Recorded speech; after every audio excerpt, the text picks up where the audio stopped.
video. Video.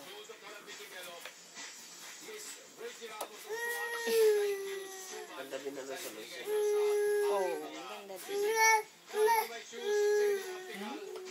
Ganda talaga, ganda din. Buwan talaga. Mura na yun eh. Nung malaman talaga na na gano'n yung presyo, para talagang... Nabago talaga ganun. Pare-parehas naman lahat ng bahay. Saka na lang pagka okay na yung kay Karen. Sinerch ko yan eh. Sinerch ko ngayon sa internet, pinaka siya. Pinakamaganda pala siya ngayon. Kumpara doon sa 16 tsaka sa 8. Mas marami siyang bagong features. Eko! Saka iba yung kaha niya. Iba kaha talaga niya. Faster daw siya, tapos ano siya. Wala siya, yung palang 16 wala pala silang map. Walang map yung 16. Wala yung compass tsaka map na yan. Ano pala yun, parang sa big break mo para makuha mo yung mga ganun. Ay, jailbreak. Oo, jailbreak. Ito, okay, wala. Kaya pala kay Kuya Robert wala na.